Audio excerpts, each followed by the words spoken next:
La visión remota o capacidad de observar a través de actividades extrasensoriales, objetos o personas que se encuentran a una distancia considerable puede no conformar parte de la cultura de nuestra sociedad, pero ciertamente ha sido estudiada en laboratorios de diferentes agencias de inteligencia en el mundo. De hecho, según indica Ingo Swann, uno de los pioneros de la visión remota, durante la Guerra Fría hubo una preocupación de parte del gobierno de Estados Unidos por los programas psíquicos que se estaban llevando a cabo en China y en la Unión Soviética.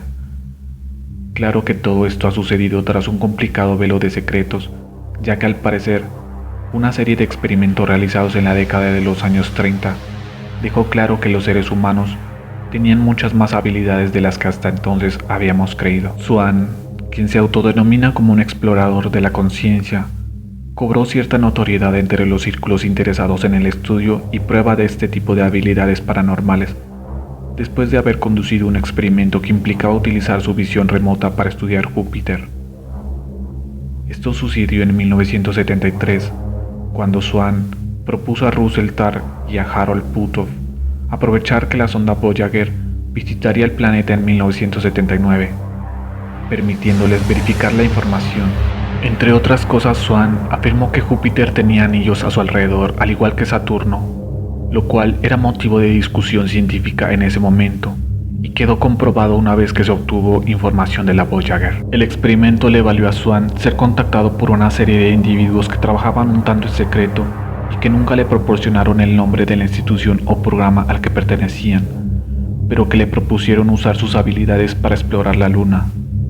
La historia es larga y compleja, e Ingo Swann la narró a detalle en su libro titulado Penetración, pero lo más importante del caso es que a través de la visión remota logró detectar diversas anomalías en la Luna, incluyendo lo que parecían ser seres humanos operando en su superficie. En el capítulo 5 de dicho libro, Swann declara que en algunos lugares de la Luna parecía que no había nada más que paisaje lunar, pero en otras ubicaciones todo se tornaba mucho más complejo y confuso, de tal manera que hizo muchos bosquejos y trató de identificar los objetos. Todo comienza cuando es literalmente secuestrado por integrantes de alguna agencia secreta como CIA o la KGB.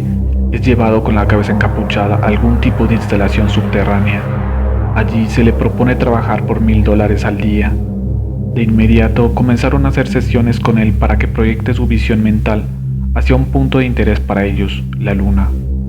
En sus conversas con el integrante de la agencia secreta, expresaba que la mente podía ingresar en algún tipo de conciencia colectiva universal y navegar por todos los rincones del espacio y tiempo como una especie de computadora de registros dimensionales. No tuvo problemas en enfocar su visión remota hacia la Luna, suministrándole las coordenadas en su mente para su rápida ubicación.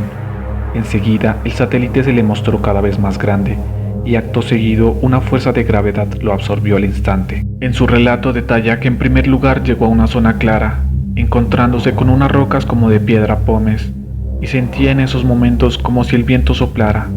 Parecía el lugar poseer atmósfera. A continuación, le dirigieron en la sesión hacia la parte oscura. Él aseguró que se encontraba en una especie de acantilado, y como un patrón formado en el suelo lunar, parecían ser huellas o marcas de tractor. El agente secreto le dictó la siguiente coordenada y enseguida Swann relató encontrarse ubicado en otra zona que no parecía ser la conocida Luna. Estaba como en una neblina verde y al final divisó como formaciones de torres grandes que emitían luces como en un estadio de fútbol. Él se preguntaba cómo podía haber luces y esas inmensas torres en la Luna. Por un momento creyó que la sesión había fallado y se encontraba en algún lugar de la Tierra. Así se lo manifestaba al asombrado e intrigado agente. Luego el psíquico Swann detalló con más precisión. En realidad no era niebla verde, parecía polvo flotando en el aire. Él agrega: encontré torres, maquinaria, luces de diferentes colores y construcciones de extraña apariencia. Encontré puentes cuya función no pude identificar.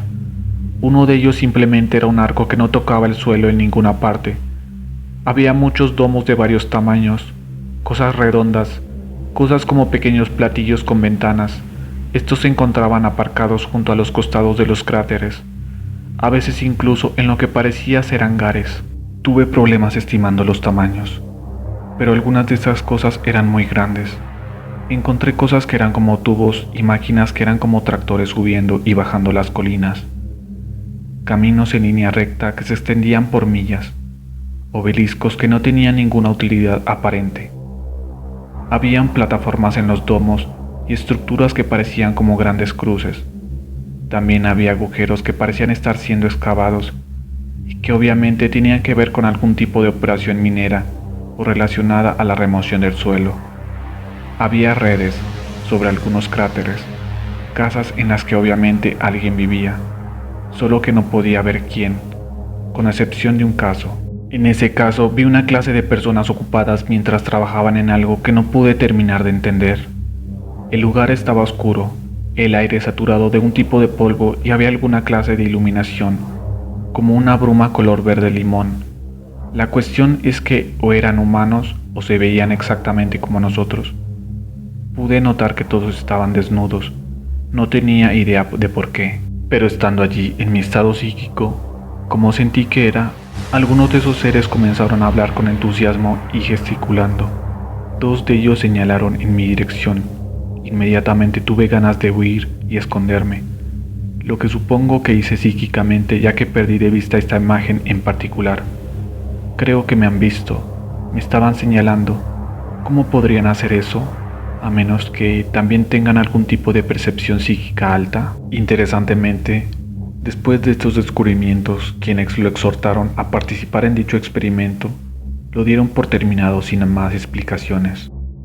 Por supuesto, el libro de Swan contiene una serie de ideas de por qué tras el primer viaje al satélite terrestre no hubo más visitas allí, las cuales aún no hayan quedado sin respuesta, pues la mayoría de la población continúa creyendo que la Luna es un satélite natural casi desértico, incapaz de albergar vida humana.